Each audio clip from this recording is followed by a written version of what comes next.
Presentamos 24 horas Central.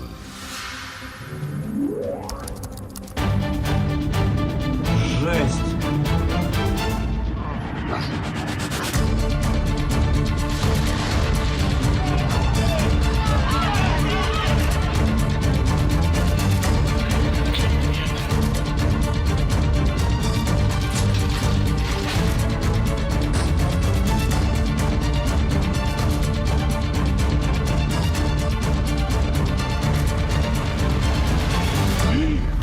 Смотрите, ребята, боже, смотрите, атаку. Último minuto.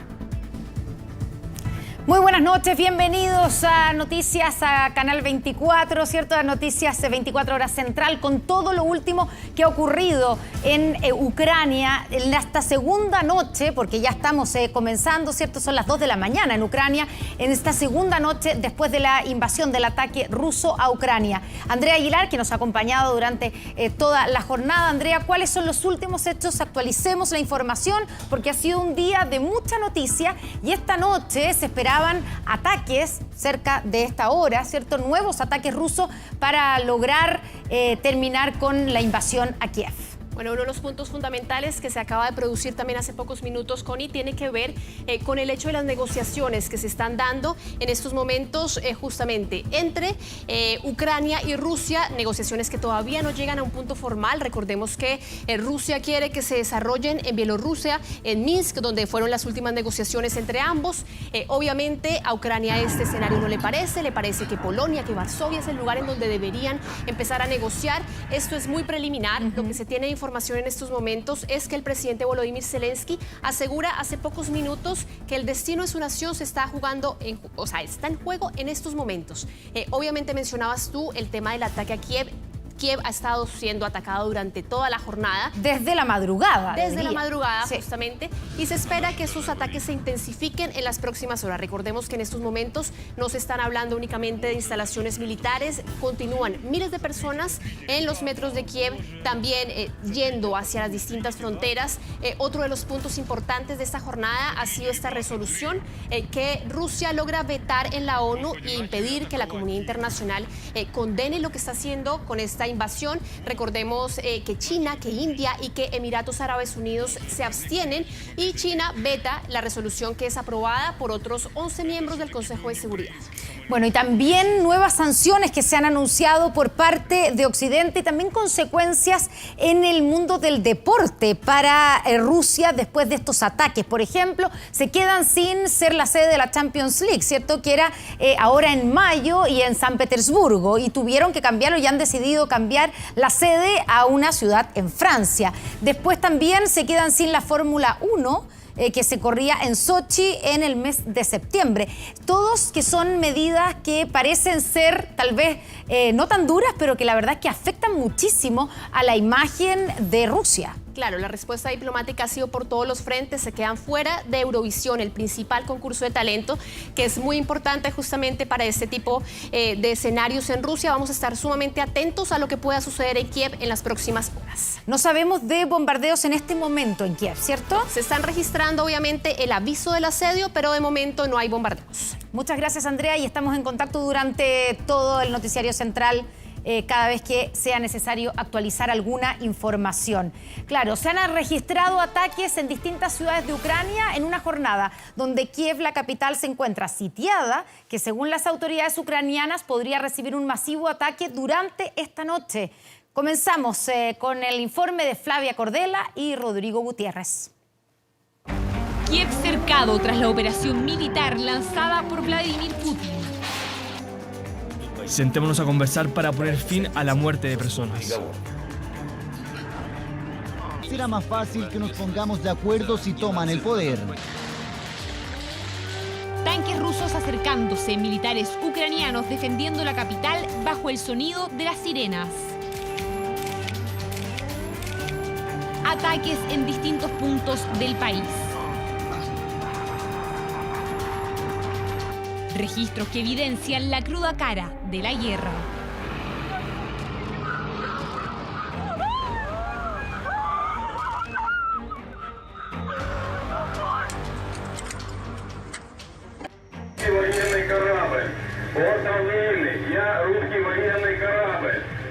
Предлагаю сложить оружие и сдаться во избежание кровопролития и неоправданных жертв. 13 soldados ucranianos que defendían la isla de la Serpiente en el Mar Negro fueron atacados por un buque ruso. ¿Su respuesta?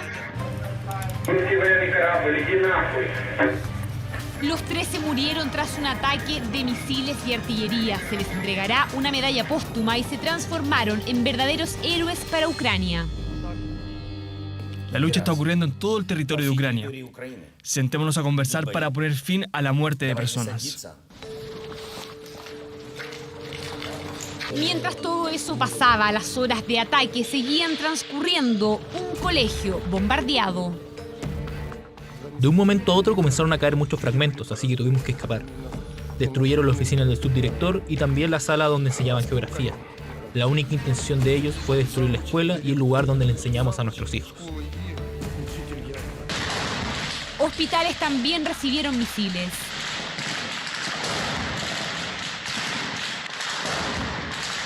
Rusia firme en su postura. En un mensaje insistió: Hago un llamado al personal militar de las Fuerzas Armadas de Ucrania. No permitan que los neonazis y drogadictos utilicen a sus hijos, a sus esposas y ancianos como escudos humanos. Será más fácil que nos pongamos de acuerdo si toman el poder.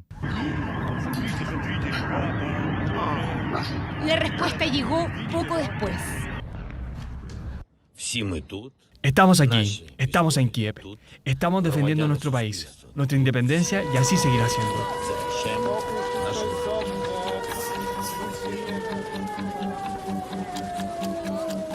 Personas corriendo, ciudadanos de Kiev buscando refugio. A las 6 de la mañana mis padres me llamaron desde Kiev. Ellos me dijeron: estalló la guerra.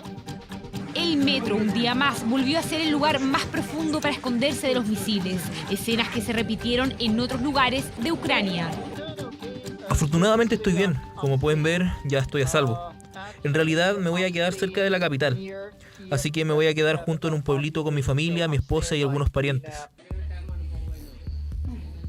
Estudiantes de intercambio del Instituto de Medicina se escondieron en el subterráneo de la universidad.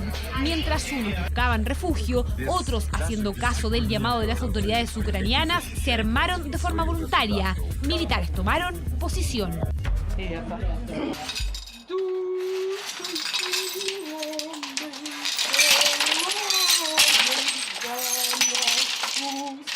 Cantando el himno, esta madre limpiaba los escombros que el bombardeo dejó en su casa, mientras que esta otra mujer mostraba los daños.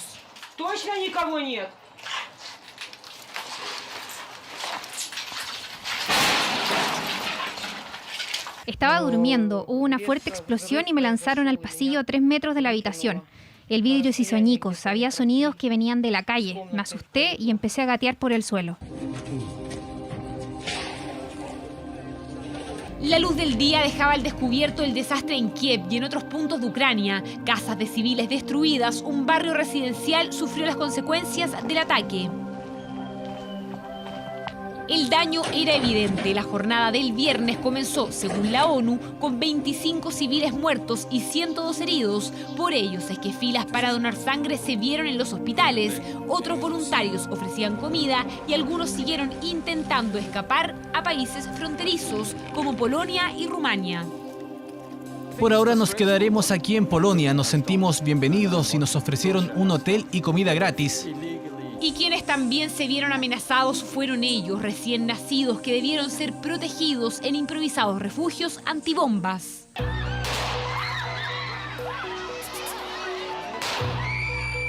Imágenes de los trenes de Kiev muestran la desesperación, familias dejando sus casas, sus vidas, para así poder escapar, para no ser víctimas de una guerra que piden termine pronto.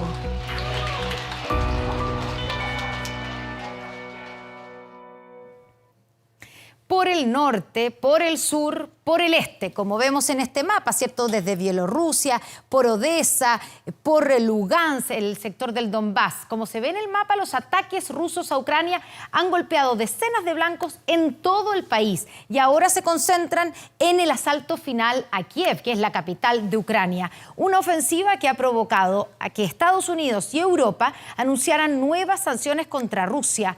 Los castigos esta vez intentan golpear directamente al presidente Putin y al canciller Sergei Lavrov. Además, Joe Biden anunció restricciones a las exportaciones de alta tecnología para debilitar sectores estratégicos rusos.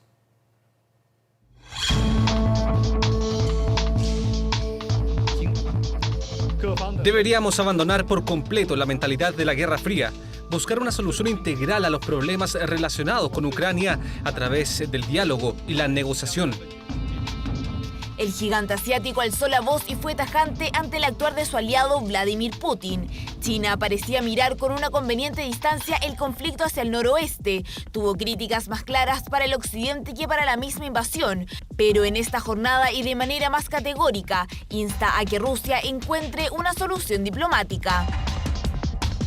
Mientras la comunidad internacional, habiendo agotado sus esfuerzos de diálogo, solo encuentra una estrategia de freno para la ofensiva militar rusa, de la mano de sanciones financieras.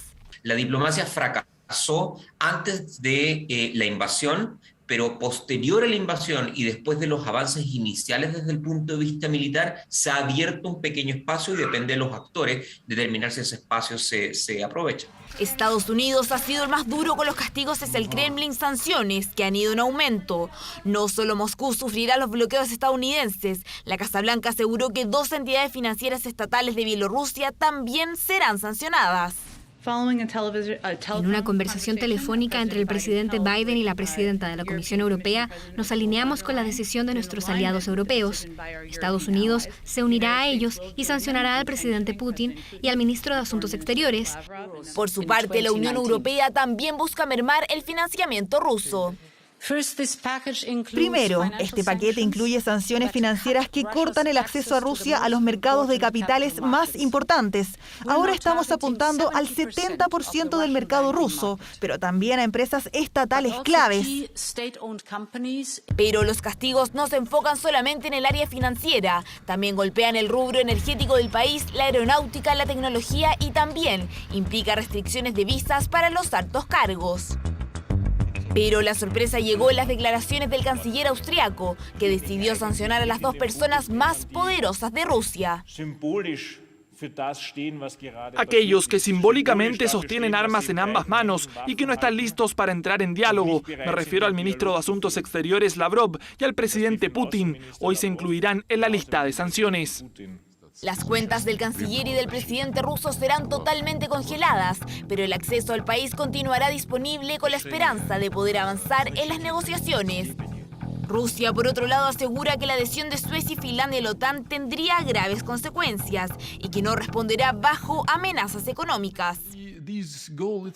Este objetivo en sí mismo es bastante tóxico e inalcanzable porque no es posible expulsar a Rusia, excluir a Rusia de la economía mundial. Lo que ciertamente no va a ocurrir es modificar el comportamiento de Rusia mediante sanciones económicas. Eso no ha ocurrido en los últimos 20 años y creo yo que tampoco va a ocurrir ahora. Desde la OTAN buscan otras maneras de presionar a Putin. Los aliados de la OTAN activaron nuestros planes de defensa y como resultado estamos desplegando elementos de fuerza en tierra, mar y aire para fortalecer aún más nuestra postura y responder rápidamente ante cualquier contingencia. Situación que no solo preocupa a los líderes políticos del mundo. El Papa Francisco también condenó la tragedia que se vive en Ucrania. Una vez más, la paz de todos está amenazada por los intereses de algunos. Paz ansiada por toda la comunidad internacional. Hay opciones de diálogo y negociación tal como lo propone China en este momento. Aún pareciera no ser demasiado tarde para pensar que esa opción todavía es posible. ¿Y qué pasa con los chilenos que están en Ucrania? Bueno, el gobierno mantiene contacto con familias chilenas que están cerca de la frontera ucraniana-polaca en busca de resguardo. La Cancillería se comprometió además en hacer el mayor de los esfuerzos para ayudar a los otros compatriotas que están hoy en la zona de conflicto. En medio de una tensa jornada fueron miles los ucranianos que lograron cruzar las fronteras hacia los países vecinos, la mayoría caminando kilómetros y con lo opuesto. En medio de esta masiva huida hay familias chilenas que, ayudadas por la Cancillería, ya están a salvo en tierras polacas. Estamos eternamente agradecidos, así que 1.000.000 de gracias y esperamos estar en Chile lo antes posible. Así como ellos, hay otros chilenos que no pierden la esperanza de poder escapar lo antes posible. Mario Cárdenas, trabajador circense que vive con su mujer y su hijo de 2 años y medio en Kharkov, a 20 kilómetros de la frontera rusa, aguarda en un sótano. La situación tampoco da para dormir. No se ha podido dormir. Así que sí, ha estado bastante preocupante. Mucha gente también he visto en fotos, mucha gente en las estaciones del metro. Así que, claro, la gente está con miedo. Y con miedo está también su familia en Chile. Su padre ha permanecido pegado al teléfono para tener noticias y también contestando los llamados de apoyo y preocupación de sus colegas del circo. Luis y Mario son trapecistas, han viajado por todo el mundo. Este no ha sido el primer conflicto del que Luis ha sido testigo. Estábamos en una esquina escondidos y salieron otros corriendo y mataron ahí, ¿no? Entonces es terrible estar en esa situación. Más tratándose de un hijo, mi nieto, mi nuera.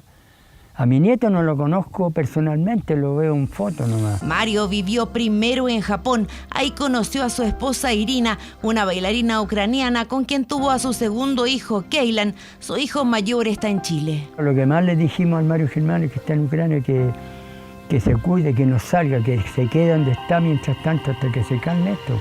Tiene que llegar un momento que se calme. Lo primero para mí es tratar de salir de acá. Voy a hacer todo lo posible para salir y una vez yo saliendo o a Rumania o a Polonia, yo me voy a Chile. El problema, dice, es que no ha sido contactado por las autoridades consulares. Quiera que el gobierno, como le digo yo, haga algo para traerlos a todos, porque todos quieren venirse, todos los chilenos que están allá, incluyendo a mi hijo. Entonces es terrible vivir una cosa así como nunca uno se imagina. Le hemos pedido a nuestros cónsules que vayan a Ucrania, que vayan a la frontera de Ucrania, para ayudar a los chilenos y a sus familias a poder evitar los riesgos que significa una guerra y poder buscar la seguridad primero en Polonia y después, según como sean las circunstancias, podemos pensar en eventualmente que regresen a Chile. Es algo mucho más complejo que llegar e ir, porque uno no puede estar 3 semanas en Polonia pagando hotel a alguno. Tampoco hay solución si es que va a haber un retorno. Desde el gobierno se comprometieron a darles las facilidades para que ellos y sus familias puedan estar seguros. A quienes los han necesitado se les ha entregado pasaportes de emergencia. Además tenemos todos la disponibilidad para seguir acogiendo a nuestros connacionales en la medida que vayan saliendo de Ucrania.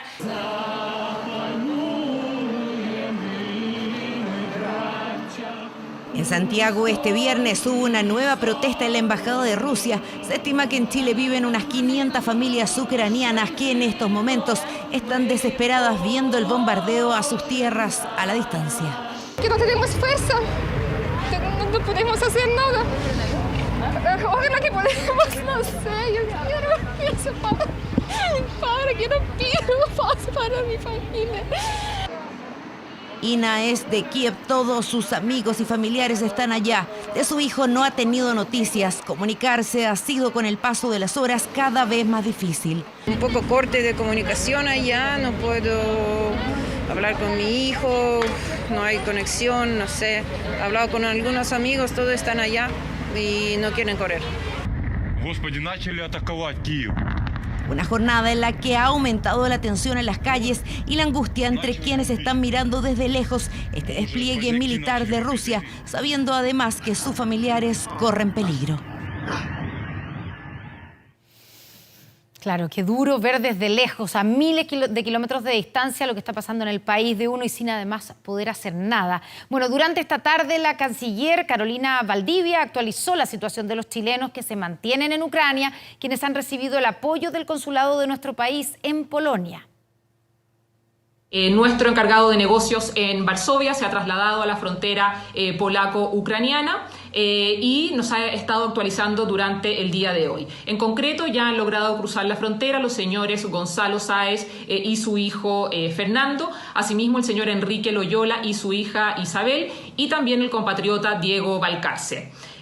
Asimismo, estamos en contacto y sabemos que están en un radio de unos 4 a 5 kilómetros de la frontera los compatriotas Rodrigo Bravo y Rodrigo Espinosa, y asimismo el señor Carlos Mena. Hemos tenido contacto con él durante el día, hace unos momentos, que ya un par de horas que no hemos podido tener contacto con él. Tenemos estimaciones que podrían cruzar durante esta noche, pero todo dependerá, puesto que hay mucho tráfico y mucha alteración en la zona. Bueno, hemos visto que los chilenos han logrado, algunos de ellos, salir hacia Polonia, pero ¿hacia dónde están evacuando los habitantes de Ucrania que se encuentran en peligro en medio de este conflicto? Veamos el mapa. Solo en el primer día, y según datos de Naciones Unidas, salieron unos 29.000 a Polonia, incluyendo obviamente a los chilenos. Esto es la frontera oeste, en la parte más al norte de Ucrania. Unos 10.000 han llegado a Rumania, ¿cierto?, en la parte más al sur, pero siempre en la frontera oeste. Unos 10.000 a Rumania, decíamos, unos 5.000 a Moldavia y unos 3.000 a Eslovaquia. Sin embargo, se espera que estos números se multipliquen en las próximas horas. Isidora Hernández nos cuenta más. Hemos intentado toda la mañana salir del país, pero es imposible. Tengo un hijo y un perro, están asustados. Es muy triste tener que dejar tu casa y sentirte como me siento ahora. Estaba muy asustado porque por 2 días no supe cómo estaba mi familia. Todos los hombres se deben pelear por el país. Nosotras y los niños debemos irnos. Es todo muy difícil, estoy asustada. El combustible, el dinero y la esperanza se agotan rápidamente en distintas partes de Ucrania. Muchos han dejado sus casas y sus familias en busca de un nuevo hogar, fuera del epicentro de este conflicto armado.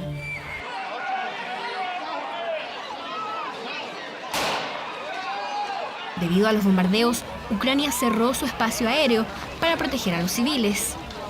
Miles de ucranianos se aglomeraron en las estaciones de trenes para salir del país.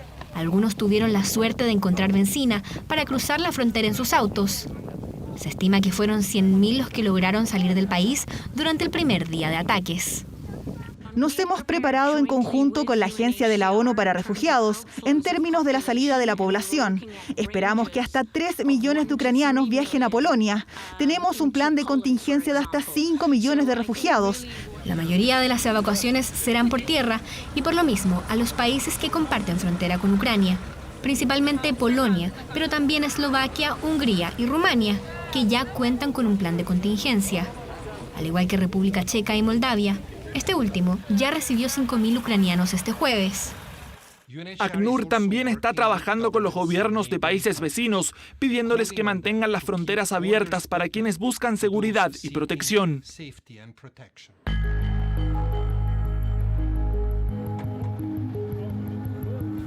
Las reglas de Ucrania restringen el cruce de la frontera a los hombres entre 18 y 60 años, ya que pueden ser reclutados para la guerra de ser necesario, por lo que mayoritariamente mujeres y niños son quienes cruzan. Este es mi padre. Él volverá a Ucrania para defenderla. Volveremos. Mi madre y mi hermana se quedarán en Polonia. Nosotros pelearemos. Queremos irnos de Ucrania ahora mismo, pero los hombres no pueden salir. Tengo un hijo de 5 años y debemos tomar una decisión. Tengo un hijo al otro lado de la frontera. No sé qué hacer si no puedo cruzarla. No sé si lo podré recuperar. Con una población de más de 41 millones en Ucrania, hay un especial interés por el cuidado de los niños. Como muchos de ustedes saben, la operación militar en Ucrania ha representado una amenaza inmediata para la vida y el bienestar de 7,5 millones de niños. Tenemos familias asustadas, desplazándose junto a sus hijos a refugios y fuera del país. El escenario es incierto, aumenta la preocupación y también los intentos de los ucranianos por salir de su país. Mientras Europa se prepara para recibir más de 1 millón de refugiados, ellos no se resignan a las consecuencias de la guerra desatada por Putin, ya sea peleando por Ucrania o buscando una nueva oportunidad. Vinimos con toda nuestra familia, con nuestros perros, no los dejamos atrás. Por ahora nos quedaremos en Polonia, nos sentimos bienvenidos.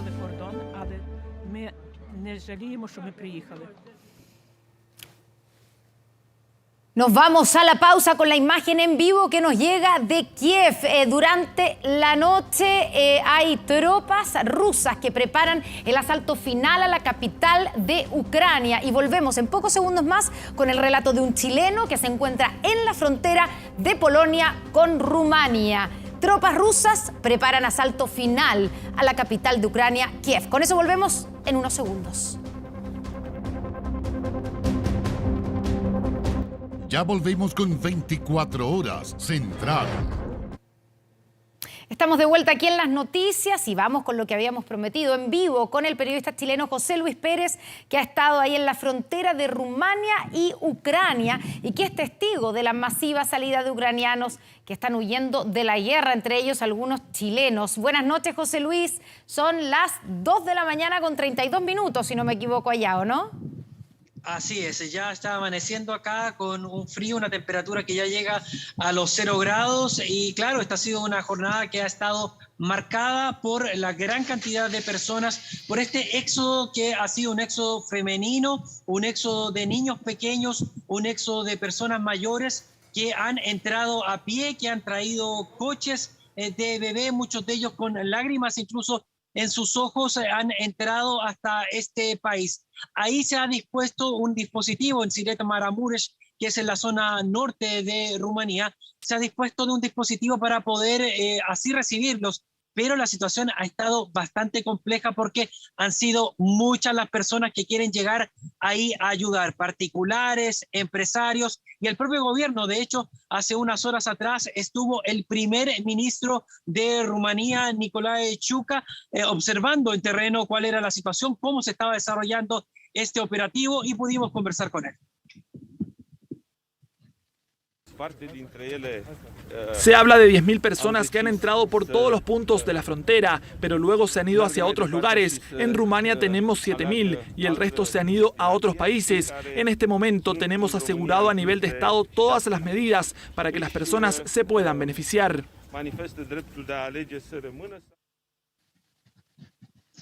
Acá por lo menos lo que se está haciendo a esta hora es entregar abrigo, entregar té, entregar café. Son bolsas que tienen preparadas voluntarios, principalmente universitarios, que han llegado incluso bajando de Google Translate cómo se escribe en ucraniano, cómo se escribe en ruso, por ejemplo. Tenemos albergue, tenemos una casa, los podemos llevar, los podemos ayudar con algo. Es un ambiente completamente solidario. Aquí, de hecho, en la ciudad de Iași también se han dispuesto puntos para recibir alimentos no perecibles, comida, ropa de cama. La idea es poder hacer que la estadía de las personas sea lo más cómoda posible, pensando que ya a esta hora, por lo menos son 10.000 las personas que ya se encuentran acá en territorio rumano.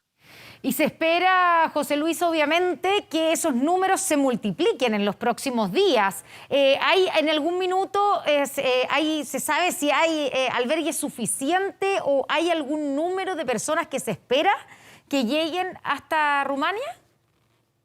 Es el 500.000 de personas el que se ha hablado como cifra, pero por ejemplo ustedes lo contaban, que a Moldavia habían llegado ya 5.000 personas, pero hay que recordar que las personas están emigrando hacia el oeste, es decir, esas personas que están en Moldavia van a terminar acá en Rumanía. Acá habían llegado 10.000 durante la mañana, se fueron 3.000, pero posteriormente continuaron llegando. Lo que han dicho las autoridades es recomendar a los alcaldes que no hagan asentamientos en las ciudades en donde están estos refugios. Hablamos de Maramuresh, hablamos de Suceava, Botoșani y también en la ciudad de Iași, para que así estas ciudades no colapsen. Por ejemplo, en la que yo estoy es una ciudad completamente urbana en Iași, pero no así en ciudades más pequeñas como Suceava, como Maramuresh, como Botochan, que sin duda podrían verse colapsadas si es que de una sola vez llegase esta gran cantidad de personas. Es por eso que se está haciendo ahora el equilibrio entre esta ayuda solidaria y también cómo hacer que el país no termine colapsando con este 500.000 de personas que va a llegar de una sola vez en los próximos días hasta acá, hasta Rumanía, en Europa del Este. José Luis, estamos en contacto, estamos ahí en la frontera, ¿cierto?, de Rumania con Ucrania, que es el punto hasta el momento por donde más personas están huyendo desde Ucrania. Sabemos que hay chilenos que han logrado también cruzar. No sé si te has encontrado tú con algunos, son pocos obviamente los chilenos que estaban en Ucrania, pero hacia allá están tratando de huir. ¿Te has encontrado con algún chileno, algún latinoamericano? No, ha sido muy difícil. De hecho, todo el reporteo lo he tenido que hacer en rumano y en inglés, y una sola persona que hablaba español, cuando me escuchó precisamente despachar para Televisión Nacional, él se acercó a mí y también me hablaba de cómo ellos también se han organizado. La verdad que ha sido acá muy difícil poder encontrarse con personas, de hecho, que hablen español, no así como ha sido el caso, por ejemplo, de Polonia, en donde sí hay testimonios de chilenos que han podido cruzar la frontera. De todas maneras, Cancillería se encuentra haciendo los contactos para poder así asegurarse que los chilenos puedan llegar hasta los lugares más seguros, más alejados de Ucrania. Un punto más, ahí en la zona de Maramuresh, ahí incluso se han podido sentir cuando han habido movimientos de tropas rusas, cuando han habido explosiones en esas ciudades más cercanas a la frontera. Y es por eso que también ha habido una preocupación también de los habitantes rumanos de esas zonas también, para poder alejarse, porque si bien todo está pasando en Ucrania, las distancias son bastante más cortas cuando uno se empieza a acercar ya a los lugares más fronterizos. 10.000 personas entonces ya han huido, ya han cruzado desde Ucrania hacia Rumania, también otras 29.000 hacia Polonia, y así la gente está huyendo hacia el oeste de Ucrania después de la invasión. Estamos en contacto, José Luis Pérez, periodista chileno que está ahí en la frontera de Rumania con Ucrania. Estamos en contacto, volvemos contigo en cualquier momento. Buenas noches. Buenas noches. Y ya estamos aquí en nuestro estudio con Alberto Rojas, director del Observatorio Internacional de la Universidad Finisterra. Alberto, buenas noches. Gracias por estar con nosotros. Hola, buenas noches. Hablemos de las posibilidades o la posible solución digamos, de una negociación para superar este conflicto. ¿Qué tan posible lo ves tú una negociación entre Rusia y Ucrania? Que la verdad es como tener a David contra Goliat. Precisamente, hablar de una negociación parece exagerado. Lo más probable es que si esto se concreta, lo que veamos sea un encuentro de representantes de Rusia con Ucrania en el momento en que Rusia básicamente entregue un listado de cuáles son sus condiciones o de cómo va a seguir de ahí en adelante la situación de Ucrania. Y es algo que probablemente los representantes ucranianos no van a tener más que aceptar. Ucrania no tiene elementos de negociación. Esto no es un conflicto que se ha estancado durante meses.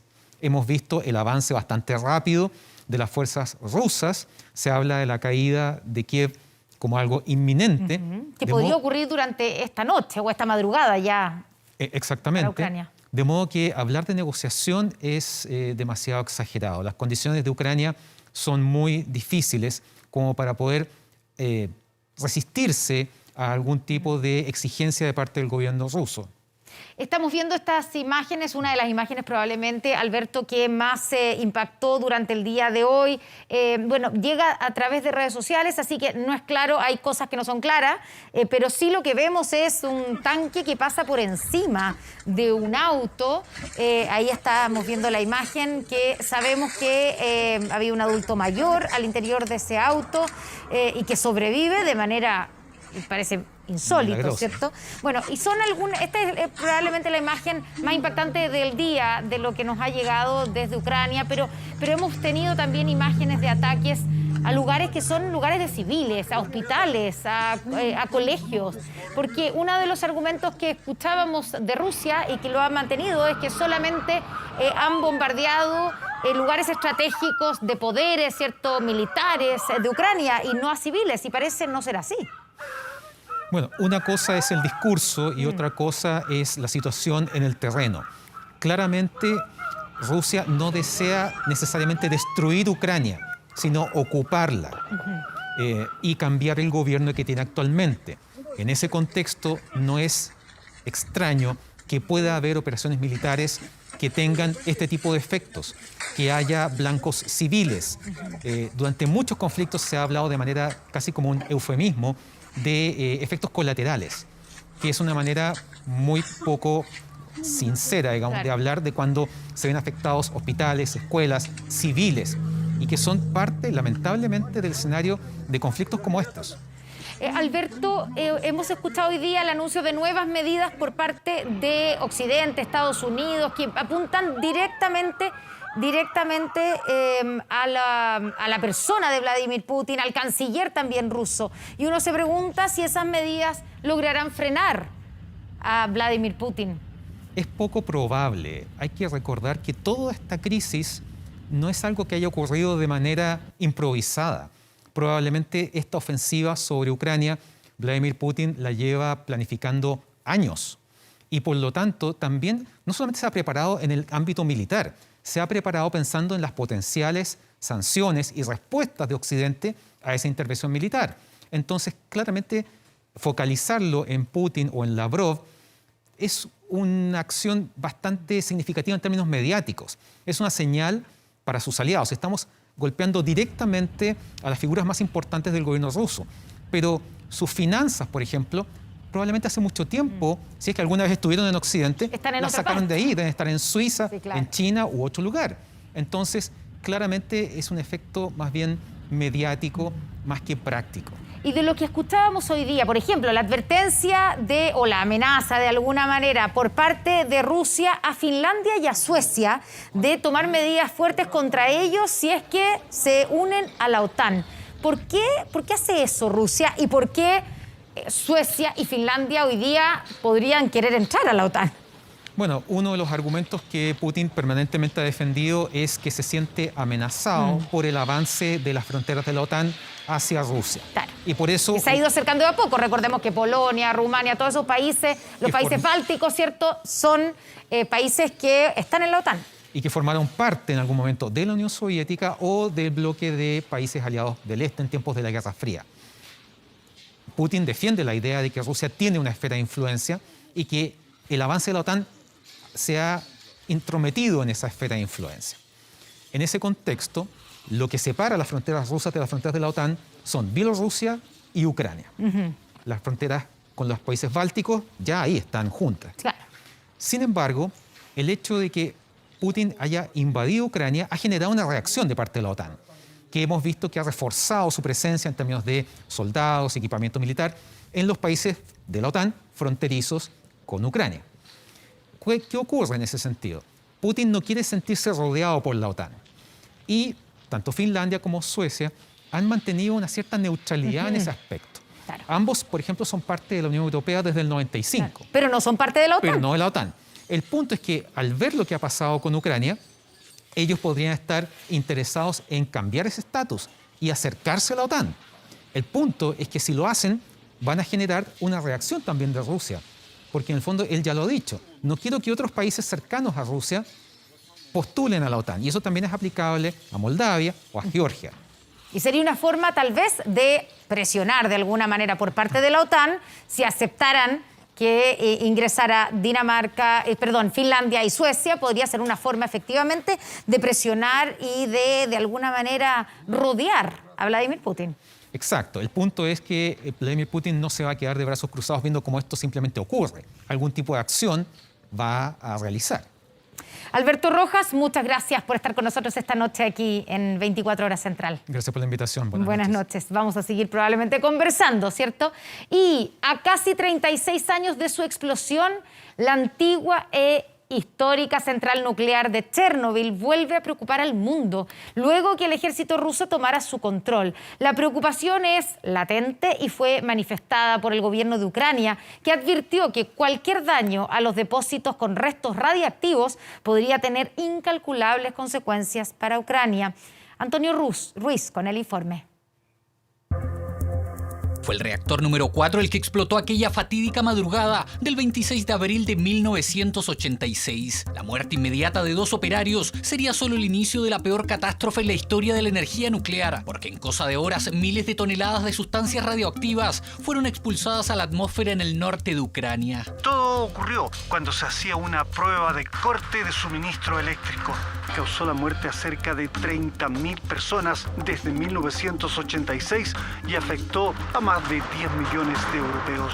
El desastre de Chernobyl provocado por un error humano y que las autoridades de la antigua Unión Soviética intentaron ocultar a su pueblo, hasta que la nube radioactiva se hizo más que evidente en Europa y dejó totalmente inhabitable a la ciudad de Pripyat. Mis amigos y mi marido murieron ahí. Están todos aquí en este monumento. Esto sigue siendo algo muy duro. En 2019, una serie de la cadena norteamericana HBO revivió en detalle la tragedia de Chernobyl y provocó un insospechado boom de turistas, incluso la visita de reconocidos influencers, que no gustó para nada a los familiares de las víctimas. Para mí esto es algo muy delicado y muy doloroso. No entiendo cómo hay gente que compra y vende recuerdos. Me siento abrumada porque han sucedido demasiadas cosas aquí. Ha muerto mucha gente.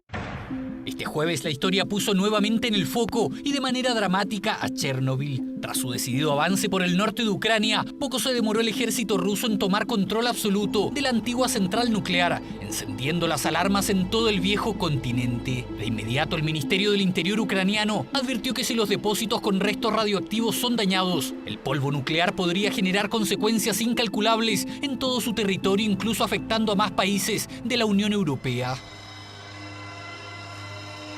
Irónicamente, hace menos de un año, los gobiernos de Rusia, Ucrania y Bielorrusia se reunieron en la zona para rendir homenaje a las víctimas y exhibieron la estructura metálica móvil más grande del planeta, construida para garantizar la seguridad de los depósitos nucleares durante los próximos 100 años. No queremos errores como estos en el futuro. Nuestros hijos deben recordar este desastre y tomar las decisiones correctas. Ese día, el hoy atormentado presidente de Ucrania manifestó frente a los representantes del gobierno ruso su deseo de que ese territorio sea reconocido como patrimonio de la humanidad. Son al menos 30 kilómetros a la redonda, donde la radiación tardará más de 24.000 años en desaparecer del lugar.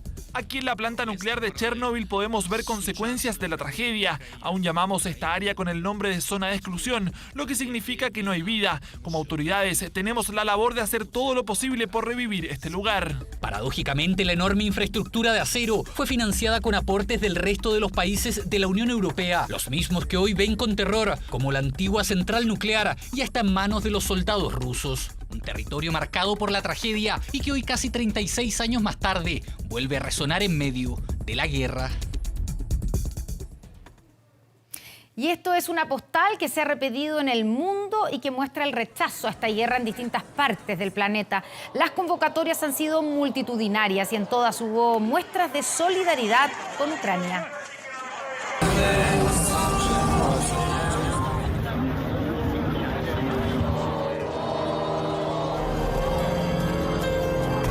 No a la guerra. Es la frase que se ha escuchado con fuerza en varios idiomas alrededor del mundo.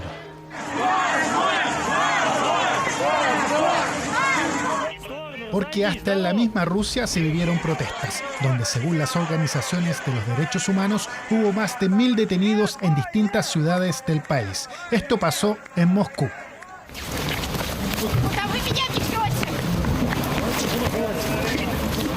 Y esto en San Petersburgo. Los manifestantes salieron a los centros históricos y a las embajadas de Rusia de cada ciudad. En Tokio, un centenar de ciudadanos ucranianos dejó ver su malestar por las últimas acciones militares. La casa de mis padres fue alcanzada por un misil. Estoy tan preocupada por ellos que los llamo cada 2 horas. Por favor, no nieguen la existencia de Ucrania o del pueblo ucraniano. En Madrid, la capital de España, también hubo muestras de apoyo a Ucrania. Y en Sevilla hubo protestas afuera del estadio Benito Villamarín, previo al encuentro entre el Real Betis y el equipo ruso del Zenit de San Petersburgo. No hay guerra de Ucrania, no queremos guerra, no queremos nada de guerra, queremos paz, queremos paz. hubo muestras de solidaridad. En Berlín, la puerta de Brandeburgo estuvo iluminada por azul y el amarillo de la bandera ucraniana. Algo parecido hicieron en el Coliseo Romano. Detengan el ataque y apoyemos a Ucrania fueron las consignas en un frío día en la ciudad canadiense de Toronto.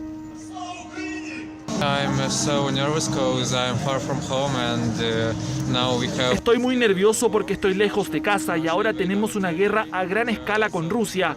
Rusia invade nuestro territorio, hay muchas tropas rusas ahora en mi país, así que es muy difícil estar lejos de casa, no puedo defender a mis padres, amigos, a todos los que amo.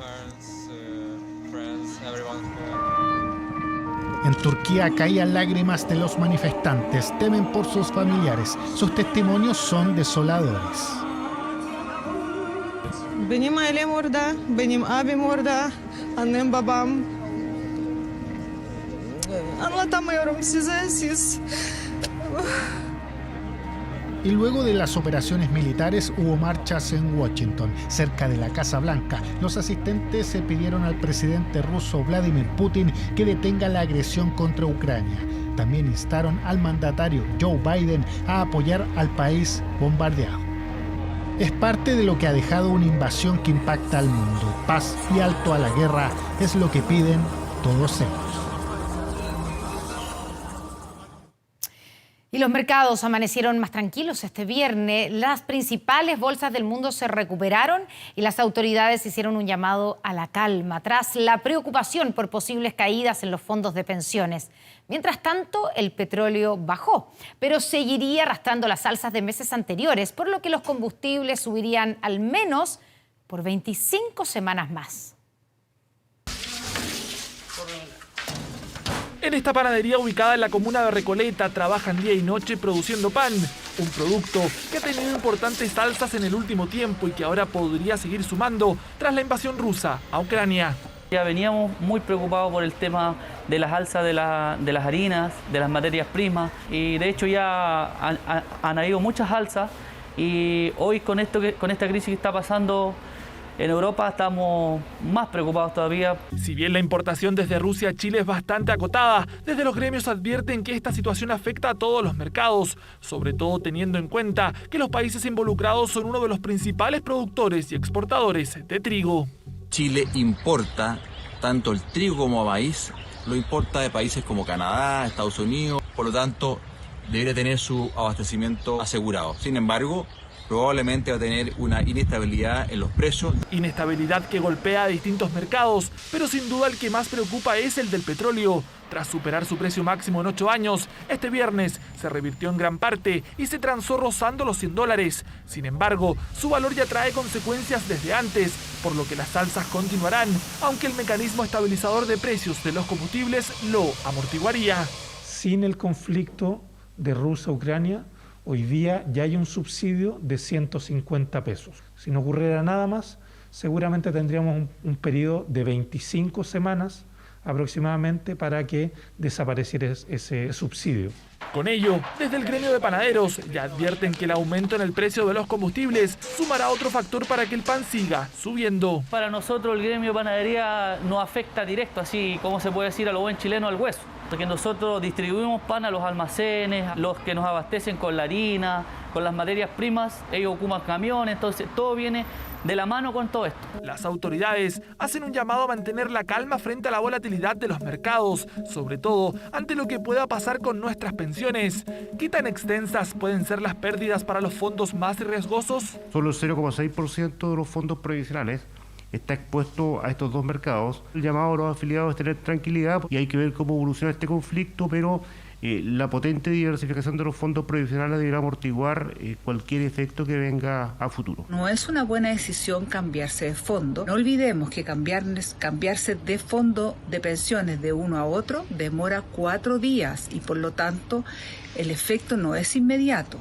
Un conflicto bélico que le agrega incertidumbre a la economía chilena, que hoy lucha por combatir una alta inflación.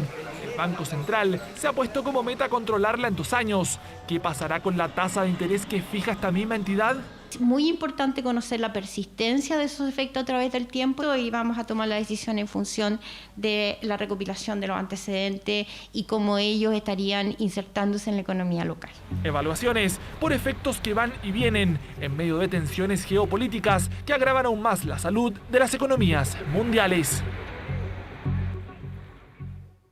No es una historia tradicional de ascenso al poder, la de Volodymyr Zelensky, quien fue alguna vez un comediante, es hoy el líder de una nación en problemas, y en serios problemas, y está haciendo frente a uno de los conflictos más difíciles de las últimas décadas. Aranza Fernández nos entrega detalles de su perfil. Volodymyr Zelensky fue presidente de Ucrania 4 años antes de serlo realmente. ¿Cómo así? Antes de estar ligado a la actual tragedia, su vida estaba vinculada a todo lo contrario. Comediante y actor, participó en películas y series. En una de ellas interpretó el rol de mandatario.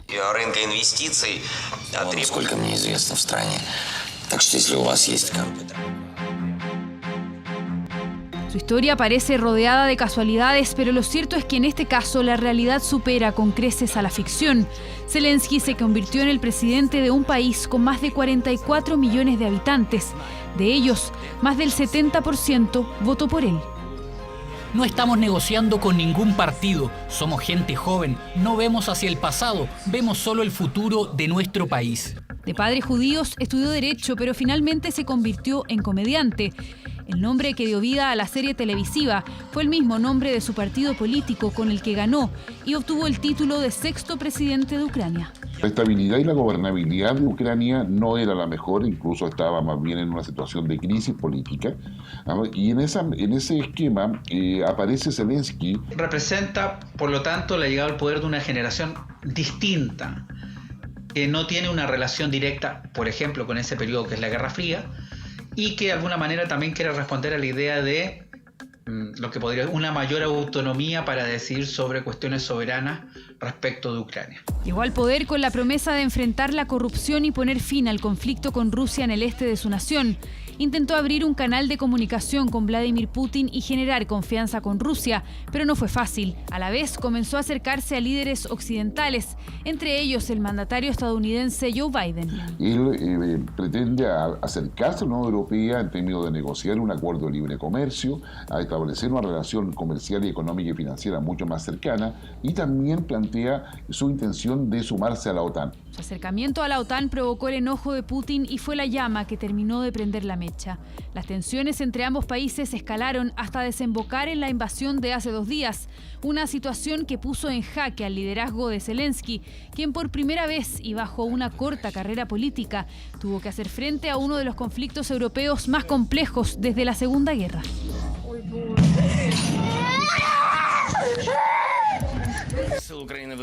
Ya comenzamos a entregar armas para proteger a nuestra tierra. Continuaremos entregándolas a todos los que estén dispuestos a usarlas, a todos los que estén listos para proteger nuestra soberanía.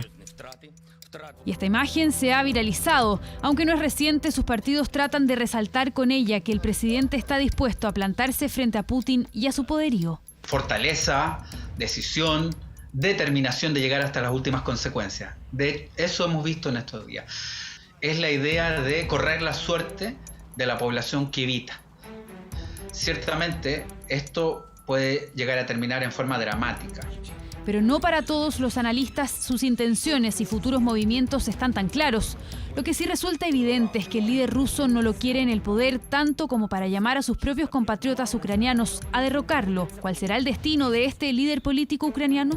Una posibilidad es que asuma el carácter de mártir y que se quede a luchar hasta los últimos momentos con sus tropas, incluso a costa de su vida. Él no se va a inmolar, ya no lo hizo antes. No generó las condiciones como para poder transformarse en el héroe o en la víctima que fuera reconocida posteriormente. Las semanas previas a la invasión se veía cercano a los líderes occidentales, empoderado, un semblante muy distinto al que ha tenido tras el ataque ruso.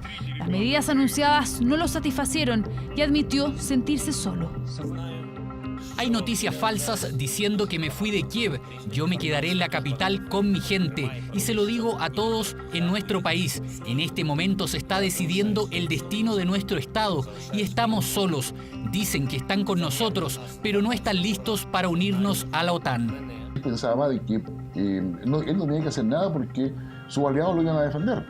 Y eso demuestra su ignorancia estratégica respecto a cómo se manejan las relaciones internacionales, que son por los intereses, y no percibió cuáles eran los reales intereses de Europa, de la Unión Europea específicamente, y además de Estados Unidos. Y tanto es así de que frente al inminente ingreso de los rusos, él no prepara al país. Por ahora, el presidente Volodymyr Zelensky insiste en que se mantendrá en Kiev. ¿Cuál será su rol definitivo en este conflicto y en la historia? Es una incógnita que irá resolviéndose con el pasar de los días.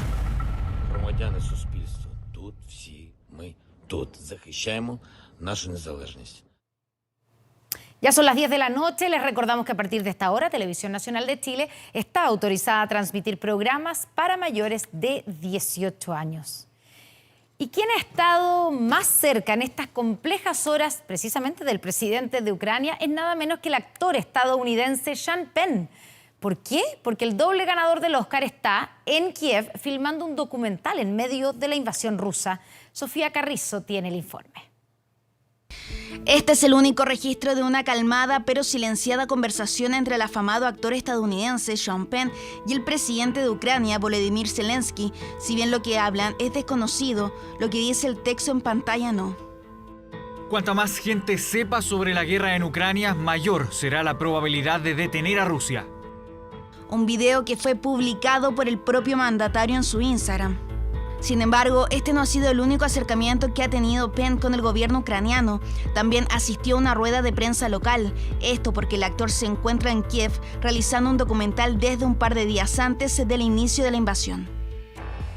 Ha logrado estar en el sitio correcto en el momento muy noticioso, ¿no? Cuando están todos escapando ahora de Kiev, él está ahí registrando todo para contar desde el lado ucraniano, ¿no? ¿Qué es lo que ha pasado? Se trata de un proyecto que busca transformarse en un relato in situ de la invasión de Rusia, pero que se comenzó a filmar el año pasado por inquietud del propio Sean Penn por la tensión que venía viviendo Ucrania. El régimen ucraniano declaró en un comunicado que el actor demuestra el coraje del que carecen muchos otros, incluidos los políticos occidentales, y le agradeció por realizar la producción. Esto no es un trabajo que se comenzó a realizar ahora en febrero, sino que desde finales del año pasado había estado ya viajando al terreno a este futuro escenario de guerra. Sean Penn, además de destacar por su participación en varias producciones cinematográficas, también ha sido reconocido por su activismo. En 2018 hizo un registro sobre el crimen del periodista saudí Jamal Khashoggi y también se destacó por promover la solidaridad con Haití, devastada en 2010 por un violento terremoto. Del terremoto de Haití y cómo él trató de organizar, o logró más bien organizar, dos organizaciones que fueran en ayuda de las ciudadanas y ciudadanos de Haití. Estrellas del cine, pero con un sentido social. Entre ellos también está Leonardo DiCaprio, quien se ha destacado por su compromiso por revertir el cambio climático, la protección de la biodiversidad y la conservación de los bosques y océanos. Sin embargo, no todo han sido halagos. Además de reunirse con Nicolás Maduro, a quien calificó de su amigo, un viaje a México tuvo consecuencias que probablemente el actor nunca esperó. Controversial entrevista que se realizó en 2015 para la revista Rolling Stone en compañía de la actriz mexicana Kate del Castillo a Joaquín El Chapo Guzmán cuando estaba prófugo de la justicia. Nosotros nos reunimos con él muchas semanas antes, el 2 de octubre, en un lugar que no tiene nada que ver con donde fue capturado. En ese punto donde Penn cruza un poco la línea. Y por lo mismo, diversas personas se han recordado de ese episodio del cual hubo un montón de gente pidiendo disculpas. En medio del asedio ruso, el documental de Sean Penn se ha tornado tan azaroso como el futuro de Ucrania. El actor estadounidense ha preferido guardar riguroso silencio para concentrarse en las grabaciones en medio de la ciudad de Kiev. Mientras tanto, el 2 veces ganador del premio Oscar seguirá con sus entrevistas a periodistas y soldados y registrando la producción que espera su estreno para una cadena de televisión estadounidense, por lo que habrá que esperar el resultado de tal proyecto que capturará desde el interior de uno de los momentos más críticos en el mundo del siglo XXI. Instituciones, clubes y diversas figuras mundiales del deporte se han cuadrado con Ucrania en el contexto de la invasión rusa de los últimos días. Llamados a detener la guerra, se han tomado los escenarios deportivos en medio de anuncios de sanciones deportivas para los rusos. Fútbol, baloncesto, tenis, el mundo del deporte dice basta, basta a la guerra. Jugadores emocionados hasta las lágrimas, también el entrenador. Es la selección de básquetbol de Ucrania que enfrentó a España mientras su país era invadido por Rusia. Aplausos y apoyo, reacciones tras la crisis que azota al pueblo ucraniano. El deporte ha sido claro en su mensaje de no a la guerra. Sabemos muy bien que es un momento difícil, sobre todo para él. La guerra es un horror. La guerra es un horror. Figuras mundiales que se cuadraron con el repudio al conflicto. La señal ha sido por parte de los propios deportistas ucranianos y también de otros países que han pedido un alto al fuego. Me parece increíble que haya guerras, ¿no? Esta es la realidad, no. Se me escapa de mi cabeza en todos los sentidos. Said not so fast. Andrei Rublev. I think we can get behind that. No más guerra, por favor, fue el claro mensaje que dejó el tenista ruso Andrei Rublev, desafiando incluso a las autoridades de su propio país. Se sumó a la larga lista de llamados a la paz, como el del Barcelona junto al Napoli en un partido por Europa League. Es el repudio mundial para Rusia, que podría recibir duras sanciones en el ámbito deportivo. Ya se confirmó que no se correrá el Gran Premio de la Fórmula 1 en aquel país debido a la invasión. La conclusión es que es imposible llevar a cabo el Gran Premio de Rusia en las circunstancias actuales. Creo que es la decisión correcta de la Fórmula 1 de no ir a Rusia. Estoy bastante seguro que todos los pilotos están de acuerdo con esa decisión. Otro escenario que fue modificado fue la final de la Champions, partido que se iba a disputar en suelo ruso. La UEFA definitivamente decidió quitarle la sede al país como consecuencia del conflicto. El Comité Ejecutivo de la UEFA decidió trasladar la final de la Champions League de San Petersburgo al Stade de France en Saint-Denis. Repudio total y duras sanciones deportivas que ya comienzan a llegar para Rusia, consecuencias de la invasión a Ucrania y la crisis provocada en los últimos días.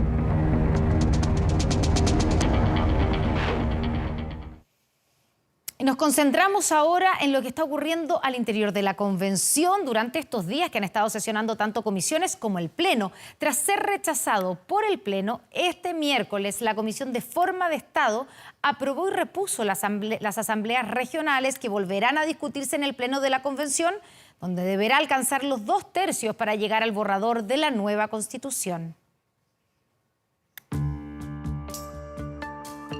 Creo que tiene la posibilidad de alcanzar los 2/3 y los grandes consensos. Quedó clara una voluntad del Pleno de que no hubiera asambleas legislativas. Dos posturas, un mismo tema. Las llamadas asambleas regionales han abierto un nuevo debate dentro de la Convención Constitucional. Propuesta ya antes rechazada por el Pleno, pero que este viernes la Comisión de Forma de Estado repuso con los ajustes necesarios para una nueva futura deliberación. Cada representante colectivo de esta comisión trajo la voz de justamente esas personas disidentes respecto de la propuesta original. Las propuestas de los rechazados se han moderado bastante, son bastante más realistas. Realista en cuanto a su carácter legislativo. Por eso fue necesario llegar a un consenso y eliminar esa facultad. Ahora, de prosperar, el nuevo órgano actuará como ente fiscalizador, resolutivo y normativo.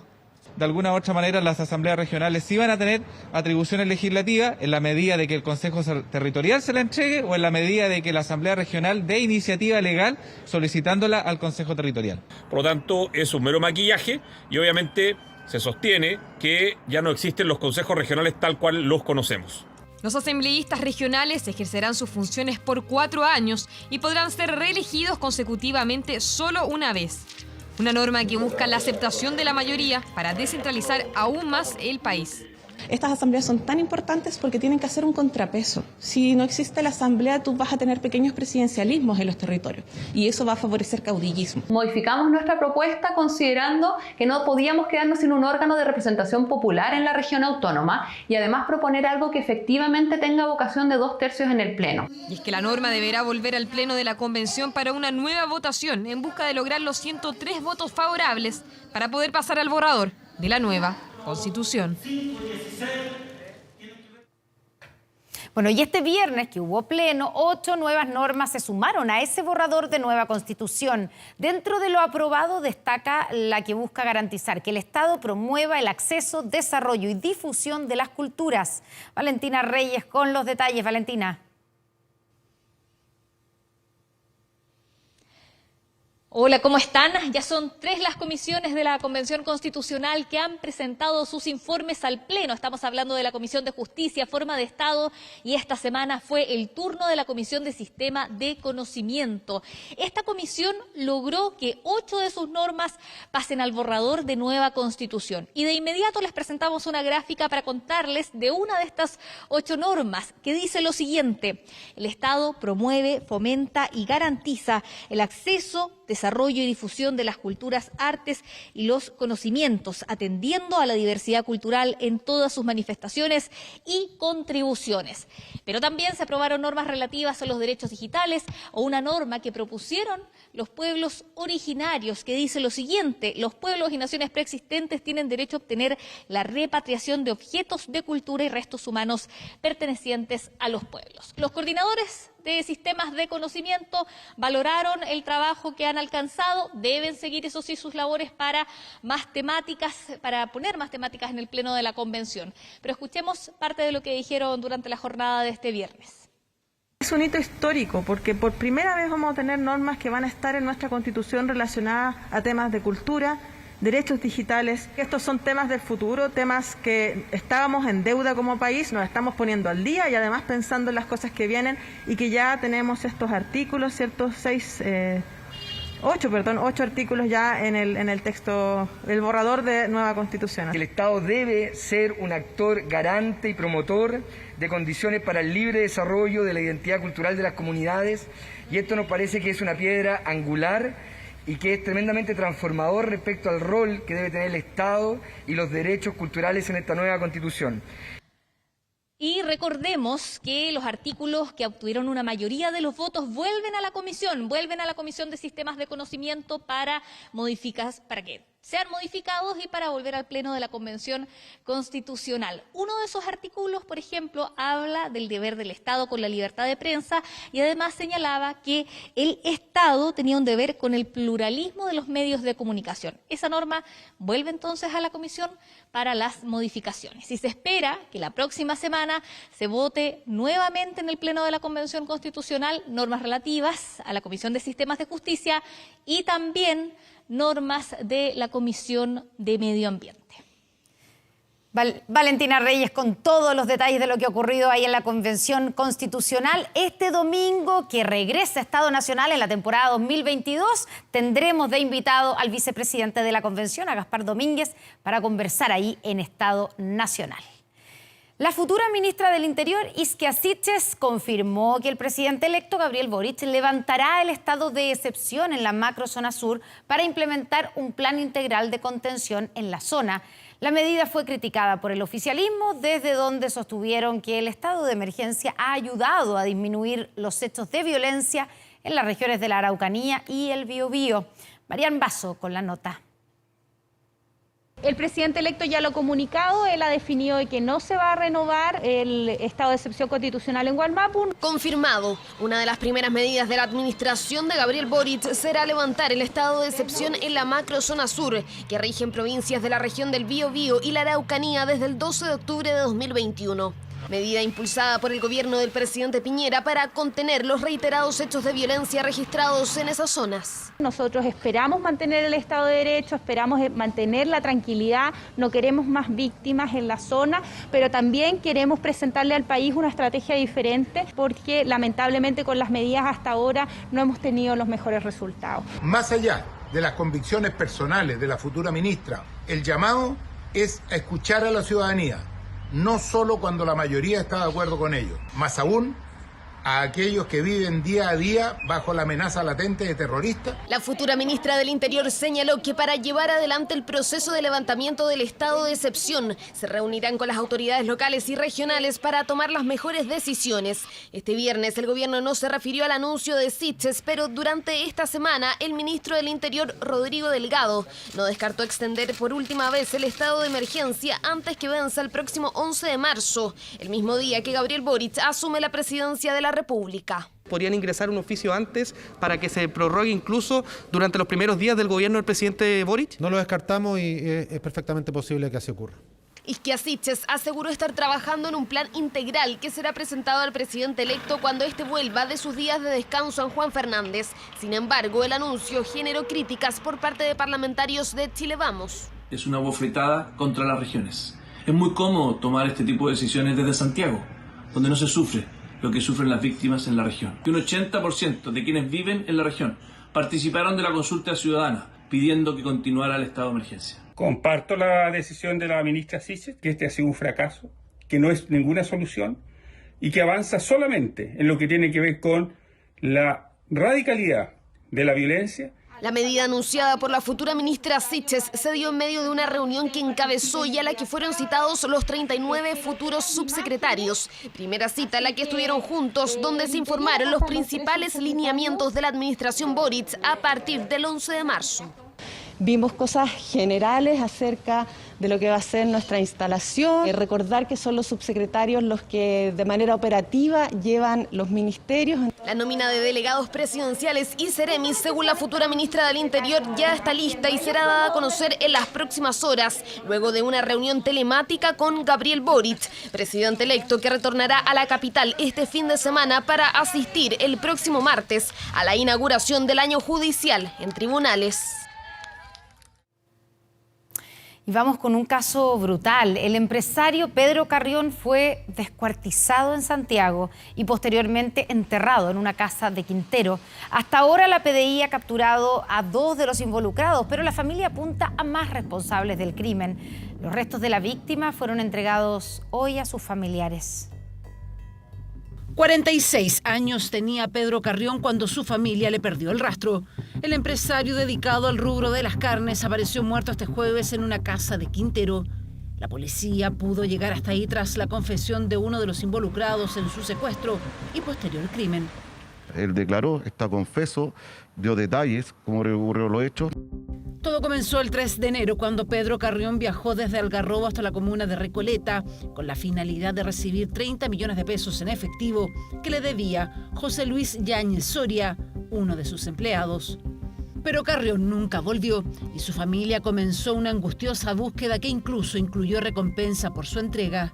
Fue entonces que la PDI detuvo, un mes después de la desaparición del empresario, a José Luis Yáñez. Yáñez, junto a otras personas, habrían estado al menos 6 minutos con Pedro Carrión en la comuna de Recoleta, desde ahí a la comuna del Bosque, hasta este lugar donde operaba una carnicería. Acá el empresario habría sido descuartizado. Lo cortaron a pedazos todos estos traicioneros, estos judas que mi hermano les dio de comer, mi hermano les dio cuánto no les dio y le pegaron la terriblemente traición. Aquellos que lo traicionaron habrían sido amigos y socios del empresario. Todo, dice la familia, por dinero. A ellos los mandaron, sino que a él le servía que mi papá desapareciera, sino por su deuda. Obviamente que por su deuda, pero a ellos los mandaron. Aquí hay algo más, de más atrás. O sea, por otra empresa, por algo que vale más plata, más poder, ¿me entiendes? No es como que es por esa deuda de 30 millones a mi papá lo mataron porque el José Luis le debía más. Le debía más de 100 millones a mi papá porque ya se había hecho autorrobos de 70 y mi papá le volvió a pasar otro camión. Pero José Luis Yáñez habría sido ayudado por un empleado de él, Pablo Solís, detenido este jueves por la PDI y quien confesó el crimen y el lugar donde enterraron a Carrión. Habría sido uno de los autores materiales, quien después trasladó el cuerpo hasta la región de Valparaíso, donde procedió a enterrarlo en un patio de un inmueble. Cuerpo que fue trasladado hasta el Servicio Médico Legal de Quillota y donde se confirmó la identidad del empresario. Hemos tenido varios antecedentes, sabemos que hay participación de otras personas, nosotros seguimos en la investigación. Es por ello que el Ministerio Público solicitó hasta el domingo la formalización de cargos en contra de Pablo Solís. El cuerpo de Pedro Carrión fue entregado este viernes y trasladado hasta Algarrobo y posteriormente a Santiago para sus funerales. Chao, gracias. Vamos a una noticia bastante más esperanzadora. El Moai Taú comenzó su travesía de retorno a Rapa Nui tras permanecer 152 años en el continente y ser exhibido en el Museo Nacional de Historia Natural. Serán 7 días de viaje por el Océano Pacífico para que llegue finalmente a la isla.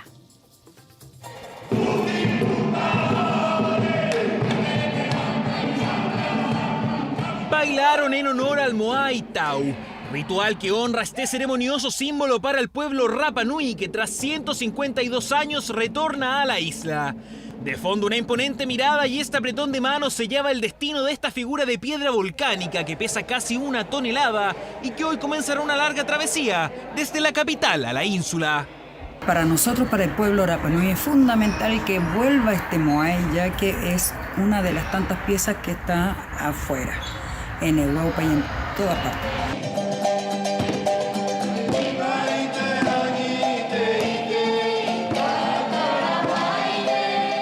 El punto de partida fue el Museo Nacional de Historia Natural, lugar al que llegó en 1870 luego de que un buque de la Armada lo extrajera de la isla. Luego seguirá su camino vía marítima por casi 1 semana en la barcaza Rancagua, bajo estrictos protocolos de seguridad y así asegurar que llegue intacto al lugar del que nunca debió salir. Es muy simbólico lo que hoy día estamos viviendo. Para nosotros es un tremendo orgullo también y un honor restituir este Moai a la isla en un buque de la Armada tal como salió hace 152 años, si no me equivoco, de la isla al continente. Acuerdo entre el gobierno y diversos representantes de la Polinesia chilena que se gestó hace 3 meses y que hoy da sus frutos. Importante hito que da luces de reparación con este histórico pueblo ancestral. Es una marca, es una señal muy significativa de un gesto del Estado de Chile y de este gobierno en particular de comenzar procesos ya sostenidos de restitución de los bienes culturales a los pueblos originarios. La expectación en la isla no se hizo esperar. La comunidad ve con buenos ojos este retorno del macizo, que será exhibido en el Museo Antropológico Padre Sebastián Engler. Algo realmente maravilloso. Vuelve el mana a nuestros enúes, nuestra tierra. Que para mí me gustaría que volviera todo lo que es de la isla de Pascua. Me parece súper bien que lo traigan de vuelta al lugar que pertenece y ojalá que los demás museos también puedan devolverle a otras piezas. Ahora solo queda esperar este anhelado reencuentro entre el pueblo de la isla y este fiel representante de las tradiciones y espiritualidad de Rapa Nui. Y este viernes el presidente Sebastián Piñera llegó hasta la comuna de Calbuco, donde se está construyendo el puente Chacao, que conectará la isla de Chiloé con el continente en menos de 3 minutos. La obra ya lleva un 27% de avance y se espera que esté operativo en 2025. Por más de 4 años, cerca de 850 obreros instalados en medio del mar trabajan incesantemente en una mega construcción. Es realmente impresionante lo que ustedes están viendo a mis espaldas.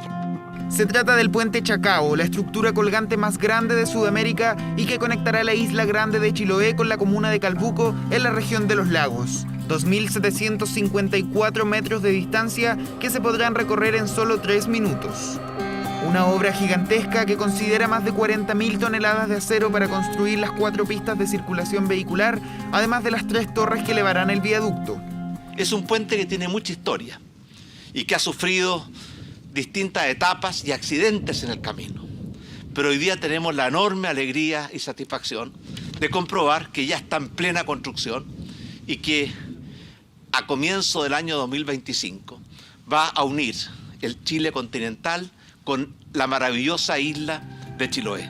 Un proyecto que se ideó a mediados de los 60, pero que después de varios trámites se empezó a construir en febrero de 2018. En una visita al lugar, el presidente Sebastián Piñera supervisó los trabajos que ya presentan un 23% de avance. Es la mayor obra pública construida en la historia del país. Este puente va a permitir una conexión más expedita y, cierto, como decía antes, más permanente, lo cual va a significar viajes más cortos, más seguros y va a permitir integrar mejor y darle un tremendo impulso a la economía y al desarrollo de la isla de Chiloé. Una megaconstrucción que busca beneficiar directamente a 200.000 personas y cuya vida útil se ha estimado en 100 años, permitiendo así conectar el continente con los mitos y leyendas de la isla de Chiloé. Ya volvimos con 24. Estamos de vuelta en las noticias. De múltiple en Quidico murió el tío del mecánico asesinado en Tirúa a fines de enero. Este es el cuarto asesinato en la zona en lo que va del estado de excepción. De paso calmo, con el peso de haber perdido a alguien a quien consideraba un hijo. Así fue la reacción de Jorge Huenteo Marimán, de 64 años, el 31 de enero pasado. Fue la voz de su familia cuando, en lo que parece fue un crimen por error originado en el robo de una vaca, su sobrino, el mecánico Edgardo Huenteo, terminó muerto en Tirúa. Él era una persona tan tranquila, humilde, mecánico. Ahora está muerto. Su sobrino Edgardo había fallecido en el consultorio de Tirúa. En cuestión de horas se había entregado Yerko Marín, de 23 años, perteneciente al grupo Los Huelleros. Traía puesto un chaleco antibalas de color verde, el cual comenzó a increpar y gritar en contra, en este caso, de la víctima. La noche de este jueves, el tío de la primera víctima estaba en la costanera de Quidico cuando desde una camioneta blanca 2 sujetos dispararon en su contra, al cuerpo y al rostro. La víctima fue lesionada. A raíz de la gravedad de sus lesiones es trasladada hasta el hospital de Cañete y posteriormente al hospital de Concepción, donde hoy día en la madrugada fallece. Dejó de existir en el Hospital Regional de Concepción. Solo cerca de la 1 de la tarde su cuerpo fue trasladado hasta el servicio médico legal para la autopsia. Muy accesible, muy social, de hecho ayudaba a todo el mundo porque él tenía un gran conocimiento como buen conocedor mapuche de la hierbetería, ¿no? Un crimen que, al igual que el de su sobrino, es investigado por la Fiscalía como un delito común, aunque el gobierno los liga a un grupo radical. Los autores en ambos homicidios estarían vinculados a la resistencia mapuche Lafkenche. Hoy el imputado por el homicidio de Edgardo Huenteo se encuentra cumpliendo prisión preventiva, a requerimiento de este gobierno y del Ministerio Público. Es el cuarto asesinato en lo que va del estado de excepción en las comunas de Cañete y Tirúa, y el número 11 si se toma en cuenta los asesinatos rurales en toda la macrozona. Realmente ha sido un desastre en materia de seguridad y orden público el gobierno que está terminando.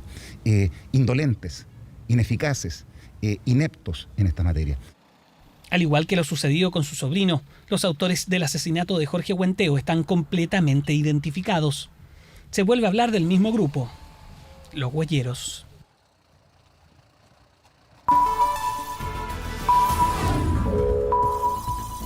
Último minuto. Nos llegan informaciones desde Ucrania. Fuerzas Armadas ucranianas se informan de intensos combates en los alrededores de Vasilkiv, que es una localidad ubicada a solo 18 kilómetros de Kiev.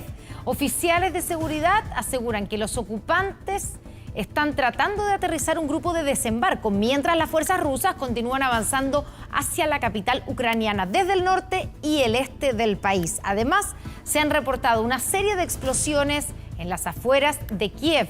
Sin embargo, aún se desconoce el lugar exacto y el origen de la situación. 3:30 de la mañana, la hora en Ucrania, y recordemos que el propio presidente de ese país había advertido que durante esta noche, durante esta madrugada, las fuerzas rusas darían un duro golpe final para poder controlar la capital de Ucrania. Vamos y volvemos.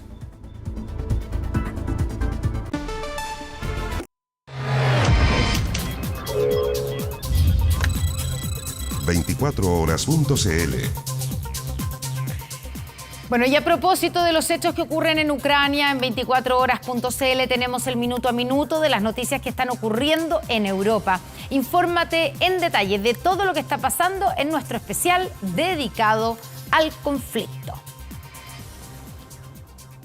Y al despedirnos queremos hacerles una gran invitación para este lunes. En horario estelar, prepárense para el gran estreno de Talento Rojo. Todo tipo de habilidades, de todas las edades, de todos los lugares tendrán la oportunidad de deslumbrar a nuestro gran jurado. Estamos todos invitados a vivir la emoción en el espectacular estreno de Talento Rojo este lunes después de 24 horas Central. Que descansen y que tengan un gran fin de semana. Buenas noches. Este lunes estamos todos invitados a vivir la emoción. Que se den estas oportunidades para mí era raro, entonces yo esto lo daba por cerrado. Talento Rojo, estelar, gran estreno, este lunes, después de 24 horas Central en